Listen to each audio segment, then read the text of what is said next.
Welcome back to section 3 of the midterm study guide for Physics 135B. First question is, what is the electric field across a 10 nanometer thick human nerve cell membrane if the voltage across it is 50 millivolts? You may assume a uniform electric field. So this is an analogy with our parallel plate capacitor system. So we have a plus side and a minus side, and there's an E field that goes directly between. And it's uniform, so it doesn't matter where we are inside this space. It's just the same E field, and it points to the right. And so we can treat the E field as the slope of voltage. Let's even just consider the magnitude. So that's the change in voltage divided by the change in the distance. No minus sign. I'm just worried about the magnitude of the E field. And so we're trying to calculate actually the E field, and so we're given the voltage, which is something we can measure. The change in voltage is 50 millivolts and going from one side to the other. And the thickness of this membrane is 10 nanometers. And so we can actually just leave that as 5 millivolts per nanometer. If we're careful about units, that is, and not just saying 5 volts per meter, but 5 millivolts per nanometer, that would be a correct answer. Let's go ahead and perform the unit conversion as well. So that's 5 times 10 to the minus 3 volts. That's what a millivolt is, 10 to the minus 3 volts. And then we're dividing by what a nanometer is, which is 10 to the minus 9 meters. So our units are now volts per meter, but then we have a factor of a million because we have 10 to the minus 3, but then we're dividing by 1/1,000,000th. So that's 5 times 10 to the positive 6th power. 5 times 10 to the 6th volts per meter. And so that would be part A. And then B says, suppose this cell membrane is part of a nerve cell. How much energy would an electron gain if dropped through the 50 millivolt voltage and accelerated across the cell freely? So we're looking for electron volts here. We know the E field. So the energy, the relevant energy, is just the charge of an electron times the change in volts. But in order to get electron volts, we don't really worry how many coulombs of charge belong to this Q value here, but just how many electrons. And so if we just write 1e there, that's 1 electron's worth of charge. What's the voltage? Well, it's 50 MV or 50 millivolts. So if we converted to millivolts to volts and the Q of 1 electron we expressed in coulombs, we could get the answer in joules, but that's going to be a really arduous process. So let's just call that 50 milli and then an electron volt. So 10 to the minus 3 is contained within the milli, but then we just say electron volt. So we could have converted this at least to volts, and that would have made it 50 times 10 to the minus 3 electron volts. So 1, 2, 3, or 0.05 electron volts. As just for a matter of comparison, it takes about 13 or let's say 14 eV to ionize a hydrogen atom. So this is a small energy for an electron, but it's an electron's energy that is moving around molecules. So the next problem involves comparing to our experience with our PHYS simulation of parallel lines of charge as a model for a capacitor and eventually a battery. So the E field between two such plates is uniform. Let's look at part A. Write the expression for the electric field between the plates. So the electric field between the plates will be a vector, and it's just Q divided by A divided by epsilon naught. And we can express Q divided by A as a charge density, sigma over epsilon naught. It is a vector, so we should say in what direction. I can say I hat, for example. But the point is, now we're asked in part B to specifically calculate the electric field value. So first let's get sigma. Sigma is Q divided by A. Q divided by A, it's 1 nanocoulomb, 10 to the negative 9 coulombs, divided by 10 millimeters squared. Now, 10 millimeters squared, how are we going to convert that unit? Well, if you think about 1 millimeter is 10 to the minus 3 meters. So how are we going to get how many meters squared in 1 millimeter squared? Well, what if we just squared both sides? We're working with units as if they are a real like a variable. So if you think of mm as a variable, just square it. Well, if it's equal to 10 to the minus 3 meters, then just square both sides, and then you'll get 10 to the minus 6 meters squared, like that.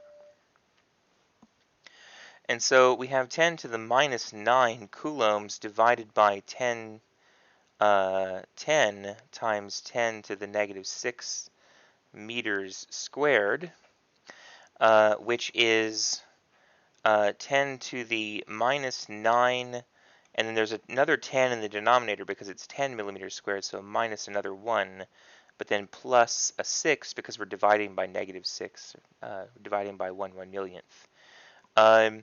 So all this balances out to, that's 10 to the negative 4 coulombs per meter squared. So we're going to remember that. That is 10 to the negative 4 coulombs per meter squared for our charge density. And then we'll just write in part B 10 to the negative 4 coulombs per meter squared. 10 to the negative 4 coulombs per meter squared. That's our sigma. And then we have to remember what is epsilon naught. It's 8.85 times 10 to the negative 12. And the units are complicated, but they're up in the memory bank. But suffice it to say, if you take sigma divided by epsilon naught, for example, in item 9 here, those units will come out to be coulombs, newtons per coulomb. So let's do that. Let's take our E field, which is sigma over epsilon naught, and its magnitude is, and then we'll have 10 to the minus 4, but then divided by 8.85 times 10 to the negative 12, and the units will come out to be newtons per coulomb. So that's for part B then, 1 over 8.85, and then times 10 to the negative 4 plus 12 is positive 10 to the positive 8.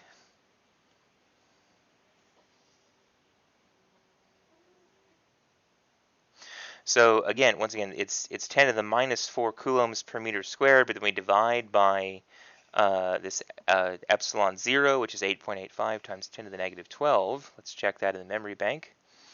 It should be one of the first items. 8.85 times 10 to the minus 12. Got it. And so then, so if you divide by that number, obviously your field is going to be huge. And so let's make sure we've checked our units. Well, I'm going to do the sigma one more time. It's Q over A. That's 1 nanocoulomb, or 10 to the minus 9, divided by 10 times 10 to the negative 6. Yeah, that's right. So if I were to take 10 to the negative 9 divided by 10 to the negative 6, that would be 10 to the negative 3, but we're dividing by 10 more, so it's actually 10 to the negative 4. Okay, so we have 10 to the positive 8 newtons per coulomb for our E field. It's a little less than that because we're dividing by something that's almost 9. But then that's part B. And so then part C asks us just to draw a function representing the voltage. So draw a function that represents the voltage. Suppose 0 volts corresponds to the location of the negative plate. So what we have to do for this one is just understand that if we're dealing with a parallel plate capacitor, then the E field is a constant, but the E field is the slope of voltage if voltage is a function. So if E field is a constant, then that means voltage is a linear thing because E field is its slope. If something has a constant slope, it's a linear function. So if we were just to draw the location like that, let's place the negative plate here. There's the negative plate, and then the positive plate we'll say is here. And so the voltage is going to be higher near the plus plate, and it's going to be 0 by design. 0 volts corresponds to the location of the negative plate. So it'll just be a linear function like that. And you could say, this is the voltage and this is the position, and f of x is some slope times x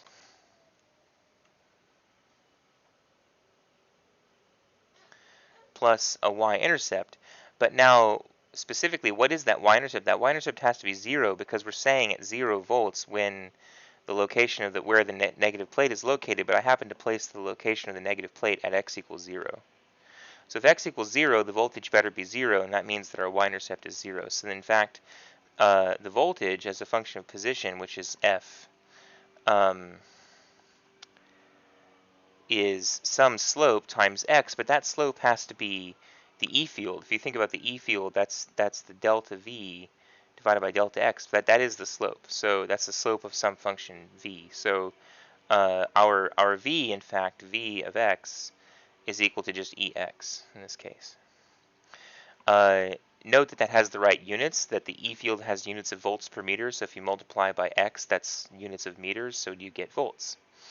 Right, and then the part D asks, what is the voltage near the positive plate right there if the plates are separated by a distance of d equals 1 millimeter? Well, how you solve this is that you know what the slope is. You know E is equal to Q over A divided by epsilon naught, or just sigma over epsilon naught. So sigma over epsilon naught is the value of the E field that we can calculate, and that's the slope of this voltage function. And so if you know the value of the E field, or the slope, which is in parentheses times x, but you actually know x as well because you're being told that the distance between these two plates is d equals 1 millimeter. So if x is a millimeter, and you already know what is sigma over epsilon naught from the prior parts of the problem, then that will suffice. That'll work for the voltage. So in parentheses we have 1 over 8.85 times 10 to the positive 8 volts per meter, and then 1 millimeter is 10 to the minus 3 meters. And the meters will cancel, and then we'll just be left with a voltage at the positive position of 1 over 8.85 times 10 to the 5th volts. And I get 10 to the 5th because it's 10 to the 8th multiplied by 10 to the negative 3rd power. And so the positive position with V plus, I'm just calling this V plus and V minus, will be 1 over 8.85 times 10 to the plus 5 volts. So that concludes the section of potential energy and voltage. Stay tuned for the section on capacitors.